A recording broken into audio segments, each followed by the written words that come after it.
శ్రీ దుర్గా మల్లేశ్వర స్వామివార్ల దేవస్థానం ఇంద్రకీలాద్రిపై భక్తుల రద్దీ కొనసాగుతుంది. వేసవి సెలవుల నేపథ్యంలో ఉభయ తెలుగు రాష్ట్రాల నుంచి పెద్ద ఎత్తున భక్తులు యాత్రికులు ఇంద్రకీలాద్రికి తరలివచ్చి ఆది దంపతులను దర్శించుకుంటున్నారు. రద్దీ నేపథ్యంలో భక్తులకు ఎటువంటి ఇబ్బంది కలగకుండా ఆలయ అధికారులు ఏర్పాట్లు చేశారు.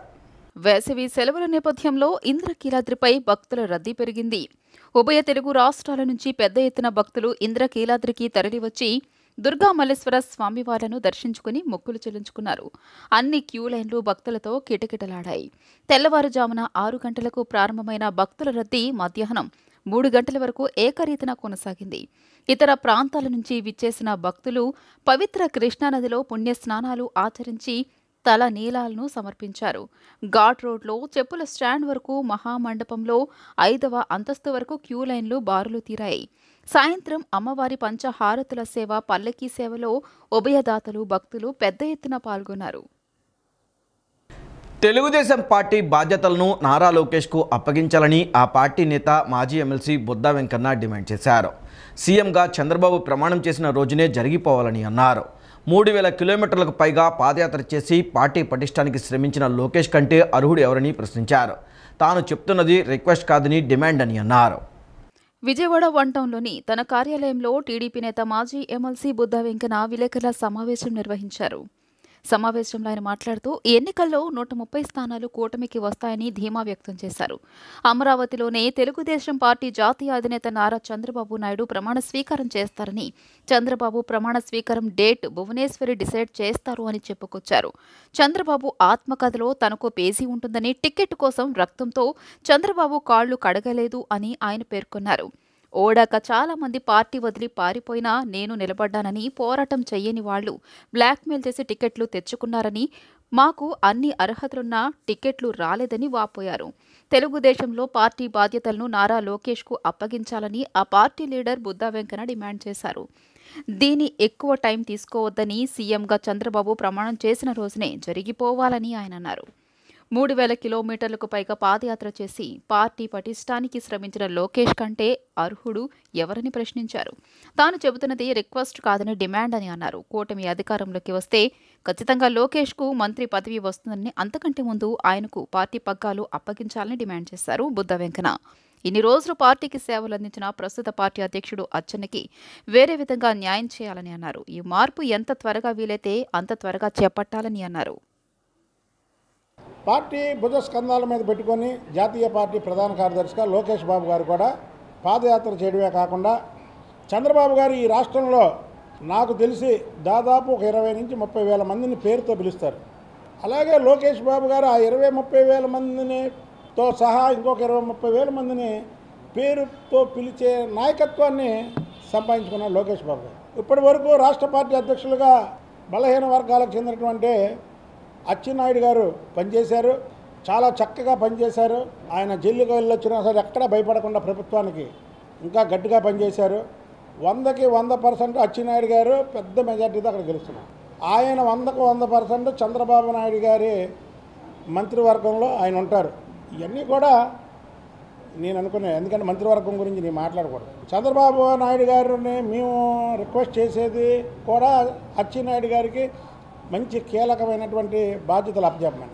అయితే ఈ సందర్భంగా చంద్రబాబు నాయుడు గారు ఏదన్నా పని చేయడానికి కొద్దిగా ముందు వెనక ఆలోచిస్తాడు. మేము ఇక్కడ ఉన్నదంతా కూడా ఎస్సీ బీసీ మైనార్టీ చెందినటువంటి వ్యక్తులవే. మేము ఏకగ్రీవంగా చెప్తున్నాము, మీరు ఏ రోజైతే ప్రమాణ స్వీకారం చేస్తారో అమరావతిలో అది ప్రభుత్వ అక్కడ ఏర్పాటు చేస్తుంది. దానికి ఆపోజిట్గానే పార్టీది ఒక వేదిక ఏర్పాటు చేసి అదే రోజు నారా లోకేష్ బాబు గారిని పార్టీ అధ్యక్షుడిగా అనౌన్స్ చేయాలి. జూన్ 4న ఎన్నికల కౌంటింగ్ నేపథ్యంలో శాంతి భద్రతలకు విఘాతం కలిగించే చర్యలకు పాల్పడినా, సోషల్ మీడియాలో రెచ్చగొట్టే అనుచిత వ్యాఖ్యల పోస్టులు పెట్టినా చట్టరీత్యా చర్యలు తప్పవని గన్నవరం డీఎస్పీ ఆర్ జయసూర్య హెచ్చరించారు. ఇతరులను కించపరిచే వ్యాఖ్యలు చేస్తూ సోషల్ మీడియాలో పోస్టులను పెడితే వాటికి అడ్మిన్లు బాధ్యత వహించాల్సి ఉంటుందన్నారు. ఎన్నికల కౌంటింగ్ జూన్ 4న ఉన్నందున శాంతి భద్రతలకు విఘాతం కలిగించే చర్యలకు పాల్పడిన సోషల్ మీడియాలో రెచ్చగొట్టే అనుచిత వ్యాఖ్యలు పోస్టులు పెట్టిన చట్టరీత్యా చర్యలు తప్పవని గన్నవరం డీఎస్పీ ఆర్ జయసూర్య హెచ్చరించారు. ఎన్నికల కోడ్ 144 సెక్షన్ అమల్లో ఉందని, కౌంటింగ్ ముగిసి ఎన్నికల ప్రక్రియ శాంతియుత వాతావరణంలో సజావుగా పూర్తయ్యేలా అన్ని రాజకీయ పార్టీల నాయకులు సహకారం అందించాలని ఆయన కోరారు.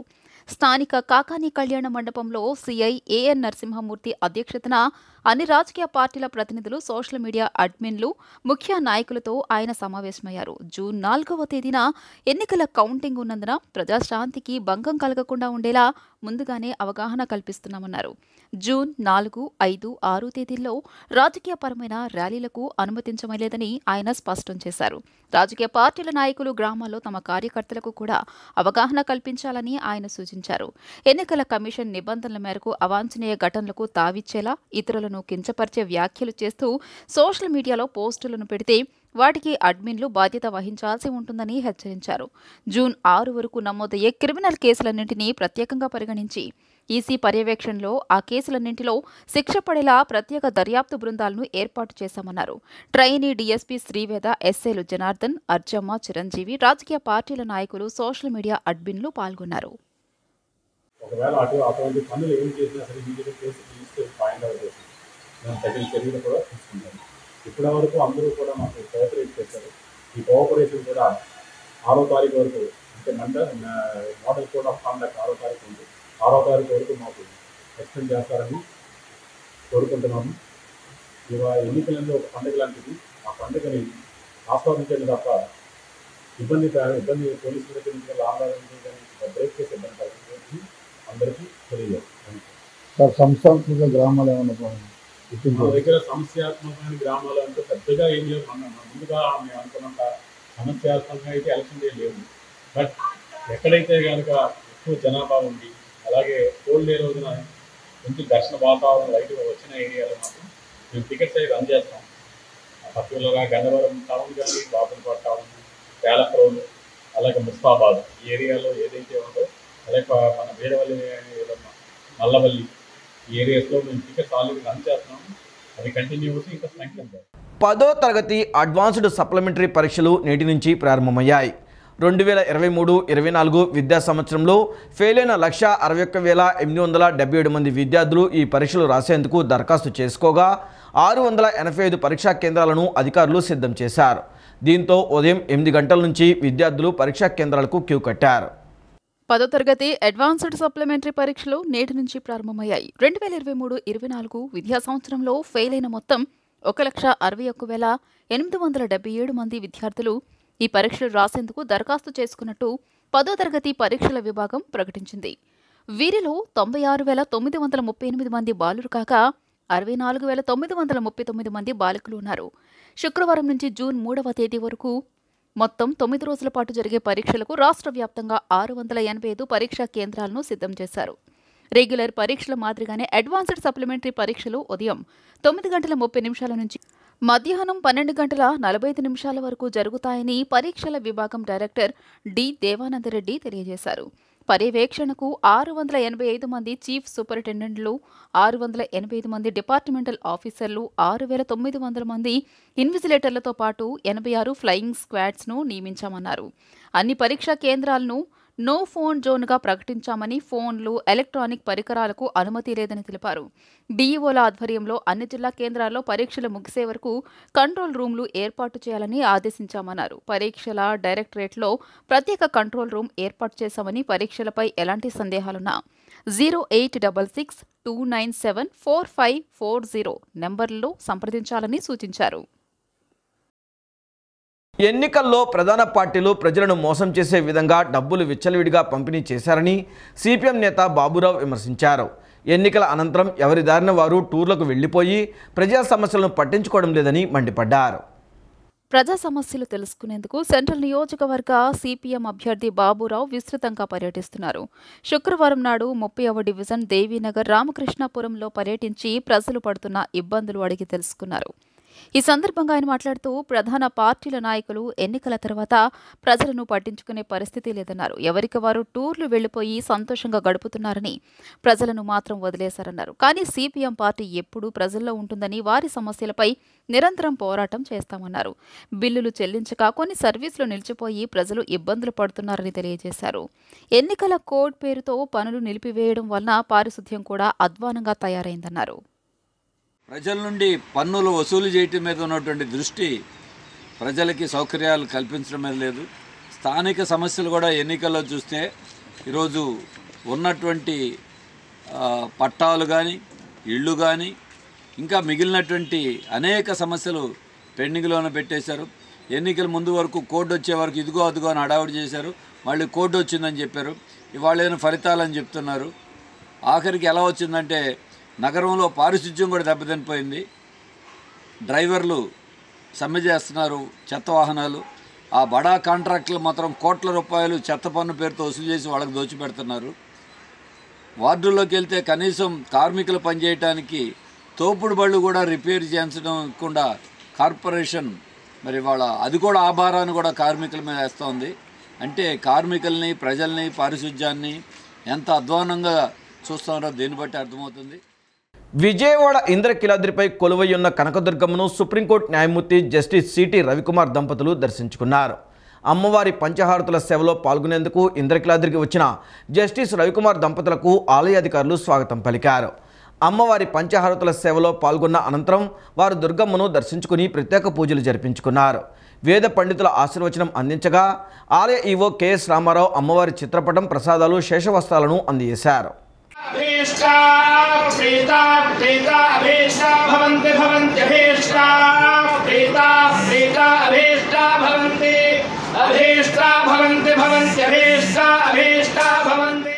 బెంగళూరు రేవ్ పార్టీ వ్యవహారంపై నటుడు శ్రీకాంత్ మరోసారి స్పందించారు. తనకు ఆ రేవ్ పార్టీకి సంబంధం లేదని మరోసారి తేల్చి చెప్పారు. తాను ఇంతకుముందు చెప్పినట్లు రేవ్ పార్టీకి వెళ్ళలేదని, అక్కడ జరిగిన దానికి తనకు సంబంధం లేదని స్పష్టం చేశారు. అయితే తనపై తప్పుడు వార్తలు రాసే మీడియా సంస్థలపై పోలీసులకు ఫిర్యాదు చేస్తానని హెచ్చరించారు. తన పరువుకు భంగం కలిగించేలా రాసే సంస్థలపై కోర్టుకు కూడా వెళ్తానని అన్నారు. మరోవైపు రేవ్ పార్టీ, డ్రగ్స్ వంటి వాటికి జోలికి యువత వెళ్ళకూడదని, ఆ దిశగా వారికి మీడియా సంస్థలు అవగాహన కల్పించాలని శ్రీకాంత్ అన్నారు. ఫేక్ న్యూస్ మాత్రం ఒక పర్సన్ మీద రాయొద్దని నేను రిక్వెస్ట్ చేస్తున్నాను. తెలుసుకొని నిజంగా ఉందంటే నిజం రాయండి, లేదంటే లేదంటే కనుక దాన్ని ఎలా వెళ్ళాలి. ఒకవేళ నిజంగా ఇంకా చేసినా ఇంకా రాస్తున్నారు అనుకోండి, అది చాలా కోర్టుకు కానీ లేకపోతే నేను కేసు ఫైల్ చేయడం జరుగుతుంది. ఒకవేళ నిజంగా ఎవరన్నా రాస్తే నేను డైరెక్ట్ కోర్టుకి వెళ్తాను, కోర్టులో తెచ్చుకుంటాను, నేను ఫైల్ చేస్తాను.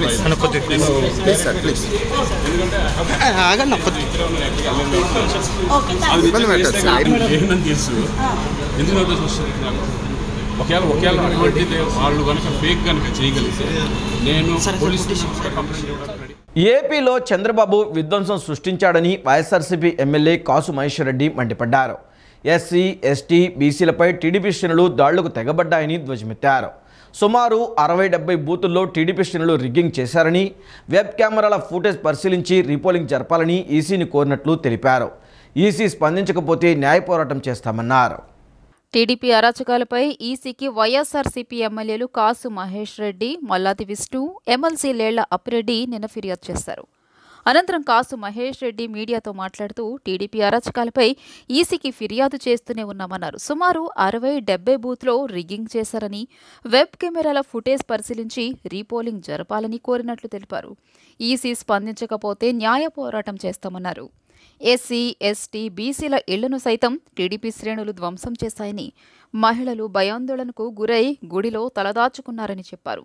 దాడులకు పాల్పడ్డ టీడీపీ నేతలపై చర్యలేవని, మాచర్ల ఘటనలో నిందితులను వెంటనే అరెస్ట్ చేయాలని కాసు మహేష్ రెడ్డి డిమాండ్ చేశారు. ఓటు వేసిన వారిని టీడీపీ వాళ్లు కొట్టి చంపాలని చూస్తే పోలీసులు స్పందించలేదని, ఎన్నికలకు వారం రోజుల ముందు పోలీసులను మార్చారన్నారు. దానివల్లనే హింస చెలరేగిందని, ఈ హింసకి బీజేపీ, టీడీపీ, ఈసీ ఎవరు బాధ్యత వహిస్తారని ప్రశ్నించారు. ఎన్ని చోట్ల టీడీపీ రిగ్గింగ్ చేసినా ప్రజలు మాత్రం జగన్ని గెలిపించాలని నిర్ణయించారన్నారు. మాచర్లలో తుమ్రకోట, వెల్దుర్తి వంటి చోట్ల టీడీపీ రిగ్గింగ్ చేసిందని, టీడీపీ రిగ్గింగ్ చేసినా ఈసీ చర్యలు తీసుకోవడం లేదు అని కాసు మహేష్ రెడ్డి పేర్కొన్నారు. వాళ్ళని గంగమ్మ గుడిలో బందీలుగా నిర్బంధించి ఆడవాళ్ళని 20 గంటలు మే 13వ తేదీ 6 గంటల నుంచి సాయంత్రం మరుసటి రోజు 2 గంటల వరకు వాళ్ళని నిర్బంధిస్తే కనీసం అక్కడున్న ఎస్పీ ఐజీ వాళ్ళని పలకరించడానికి కూడా పోలేదు. నేను 10 సార్లు చెప్పా, కనీసం మీరు పోతే మనోధైర్యం ఉంటుంది, వాళ్ళకు భరోసా కల్పించండి అంటే అది కూడా చేయలేకపోయారు. మరి మరుసటి రోజు మేమందరం నాయకులు పోయి ఆ ఆడవాళ్ళని అక్క చెల్లెమ్మల్ని ఇళ్ల దగ్గర వదిలేస్తే మళ్ళీ మా మీద దాడి చేయడానికి తెలుగుదేశం నాయకులు. సరే ప్రతిఘటించాం, ఎదురుదాడి చేస్తామనే సంఘటన జరగబోతే అప్పుడు పోలీసులు స్పందించి ఇంకొంతమంది వచ్చి ఎవరిని వాళ్ళ దారి పంపించేటట్టు చేశారు. ఇదా పోలీసుల పాత్ర? ఎవరి పోలీసులు? ఎలక్షన్ కమిషన్ వేసిన వాళ్ళు కాదా? అకస్మాత్తుగా వారం రోజుల్లో ఎలక్షన్ ఉండగా అనేక మందిని మార్చేశారు.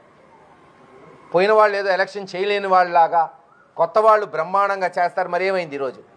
ఎందుకు ఇన్ని సంఘటనలు? ఎవరు బాధ్యత వహించాలి దీనికి? ఎలక్షన్ కమిషన్ వహిస్తుందా? కేంద్ర ప్రభుత్వం బీజేపీ వహిస్తుందా? లేదు నక్కజిత్తులతో ఇదంతా ప్రేరేపించిన చంద్రబాబు నాయుడు గారు భరిస్తాడా? సమస్యాత్మక పోలింగ్ కేంద్రాలపై ముందే ఈసీ దృష్టికి తీసుకుని వెళ్లామని ఎమ్మెల్యే మల్లాది విష్ణు అన్నారు. ముందస్తు భద్రత కల్పించమని అడిగామని, అయినా భద్రతా చర్యలు తీసుకోలేదన్నారు. పురంధరేశ్వరి అధికారులను మార్చమని ఒత్తిడి తెచ్చారని, ఆమె చేసిన ఒత్తిడి నిర్ణయంతో హింస జరిగిందని మల్లాది విష్ణు మండిపడ్డారు. ఎక్కడైతే హై రిస్క్ ఉన్నటువంటి పోలింగ్ స్టేషన్స్ ఉన్నాయో ఆ పోలింగ్ స్టేషన్ మీద ముందస్తుగానే వైఎస్ఆర్ కాంగ్రెస్ పార్టీ ఎన్నికల కమిషన్కి దృష్టికి తీసుకెళ్ళింది. దాని మీద అక్కడ గొడవలు జరిగేటటువంటి, ఘర్షణలు జరిగేటటువంటి అవకాశం ఉంది, దీని మీద ముందస్తు చర్యలు తీసుకోవాలి అని చెప్పడం జరిగింది. అవన్నీ కూడా వదిలేశారు. దీంతోపాటు అధికారం చేతిలో ఉంది కదా అని ఎన్నికల కమిషన్ని, ఐపీఎస్ ఆఫీసర్ని బదిలీ చేయండి అని ఒక పక్క చెప్తూనే, ఒక పక్క ఏ అధికారుల్ని పోస్టింగ్స్ ఇవ్వాలో కూడా ఈ కూటమి, ఆంధ్రప్రదేశ్లో పోటీ చేసినటువంటి కూటమి పురంధరేశ్వరి గారు కేంద్ర ఎన్నికల సంఘానికి ఉత్తరం రాయటం ద్వారా ఆంధ్రప్రదేశ్లో మాచర్ల కానీ, గురజాల కానీ, సత్తెనపల్లి కానీ, నరసరావుపేట కానీ ఇలాంటి నియోజకవర్గాల్లో మీరు రాసినటువంటి ఉత్తరం మూలంగా అక్కడ శాంతి భద్రతల సమస్య ఉత్పన్నమైంది అని చెప్పి ఈ సందర్భంగా ఎన్నికల కమిషన్ దృష్టికి తీసుకెళ్ళడం జరిగింది. ఎన్నికల కమిషను ఎమ్మెల్యే ఒక పోలింగ్ స్టేషన్లోకి పోయి ఏదో చేశాడు అని చెప్పని, ఎక్కడికో వెళ్ళిపోయాడని చెప్పని, పరారైపోయాడని చెప్పని ఏదో సీఈఓ చేసిన ప్రకటనను తప్పుదోవ పట్టించే విధంగా వైసీపీ మంత్రులు, ఎమ్మెల్యేలు మాట్లాడుతున్నారంటే కౌంటింగ్ ప్రక్రియను సక్రమంగా జరగనిస్తారా అని మాజీ మంత్రి దేవినేని ఉమామహేశ్వరరావు ప్రశ్నించారు. రాయలసీమ జిల్లాలో చాలా ప్రాంతాలలో రిటర్నింగ్ ఆఫీసులను వైసీపీ శ్రేణులు బెదిరిస్తున్నట్లు వార్తలు వస్తున్నాయన్నారు. ఇంత జరుగుతుంటే చీఫ్ సెక్రటరీ ఏం చేస్తున్నారని ప్రశ్నించారు.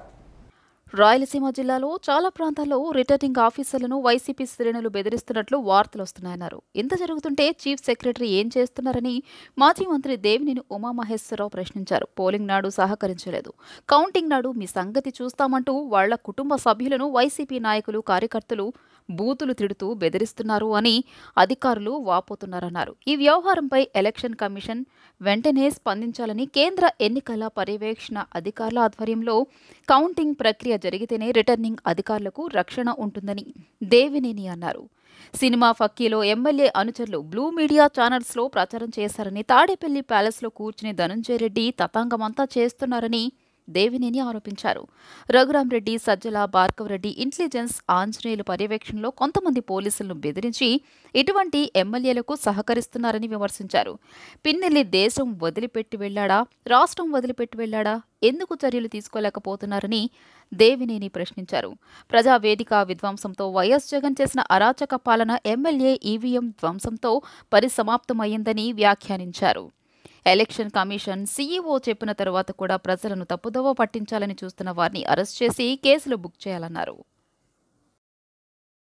మందలిస్తే సజ్జనాడు దీన్ని సమర్థిస్తా ఉన్నాడు, కాసు మహేష్ రెడ్డి దీన్ని సమర్థిస్తా ఉన్నాడు, అనిల్ కుమార్ దీన్ని సమర్థిస్తా ఉన్నాడు, అచ్చోసి రాంబాబు దీన్ని సమర్థిస్తా ఉన్నాడు. అంటే వైసీపీ పార్టీ అపధర్మ ముఖ్యమంత్రి వాళ్ళ తాబేదారులంతా కూడా ఈవీఎం ధ్వంసం చేసిన దాన్ని సమర్థిస్తున్నారంటే రేపు కౌంటింగ్ ప్రక్రియలో వీళ్ళ చేష్టలు ఎలా ఉంటాయి. ఎంతో కష్టపడి ఓటేసిన ఉద్యోగస్తులంతా కూడా మేము వేసిన ఓటు ఏమవుతుందని వాళ్ళు ఆందోళనలో ఉన్నారు. ప్రతి ఒక్కళ్ళు ఆశా వర్కర్ నుంచి అంగన్వాడీ దగ్గర నుంచి ఉద్యోగస్తులంతా వాసి మేల్ముద్రలు అంటారు, సంతకాలు పెట్టలేదంటారు, స్టాంప్ వేయలేదంటారు. దీని మీద ఆన్ పేపర్ పెట్టి సిఇఓ గారు కలెక్టర్లకి డిఈఓలకి ఇస్తే తప్ప ఆ పోలింగ్ ఏదైతే కౌంటింగ్ ప్రక్రియలో గందరగోళం కానీ అక్కడ ఆ వ్యాలిడ్ ఓట్లను పక్కన పెట్టే పరిస్థితి లేకుండా ఉంటుంది. దుర్గమ్మను హైకోర్టు న్యాయమూర్తి జస్టిస్ యు దుర్గాప్రసాద్ దంపతులు దర్శించుకున్నారు. అమ్మవారి దర్శనానికి విచ్చేసిన వారికి ఆలయ అధికారులు సాదరంగా స్వాగతం పలికారు. అమ్మవారిని దర్శించుకుని ప్రత్యేక పూజలు నిర్వహించిన అనంతరం వేద పండితులు ఆశీర్వచనం ఇచ్చారు. ఆలయ ఈవో కెఎస్ రామారావు అమ్మవారి చిత్రపటం, ప్రసాదాలు, శేషవస్త్రాలను అందజేశారు. మచిలీపట్నంలో పోలీసులు నిర్వహించిన మాక్ డ్రిల్ అందరినీ ఆకట్టుకుంది.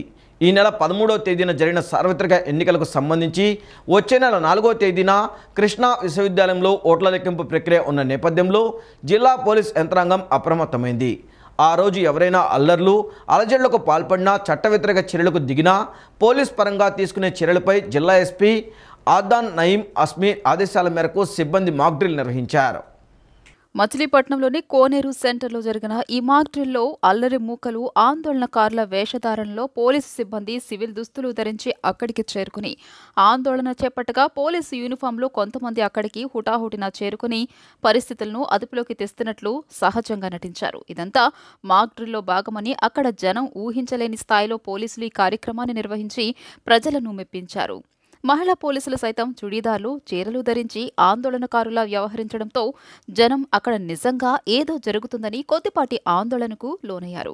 పోలీసులు సైతం బాష్పవాయువులు ప్రయోగించడం, గాల్లోకి రబ్బర్ బుల్లెట్లతో కాల్పులు జరపడం, వాటర్ క్యాన్లను ఉపయోగించి చెల్లాచెదురు చేయడం ఇదంతా మాల్లో భాగమని అధికారులు అక్కడికి చేరుకుని చెప్పారు. అనంతరం జిల్లా ఎస్పీ అద్నాన్ నయీం అస్మీ మాట్లాడుతూ కౌంటింగ్ ప్రక్రియను ప్రశాంత వాతావరణంలో నిర్వహించేందుకు ప్రజలు, ప్రజాప్రతినిధులు, రాజకీయ పార్టీల నాయకులు పోలీసులకు సహకరించాలని కోరారు. కౌంటింగ్ కేంద్రానికి చుట్టుపక్కల 144 సెక్షన్, పోలీస్ యాక్ట్ 30 అమలులో ఉన్నందున జనం గుంపులుగా ఒకే చోటుకు చేరకూడదన్నారు. ఎలాంటి దుర్ఘటనలకు పాల్పడినా పోలీసు చర్యలు తప్పవని హెచ్చరించాడు.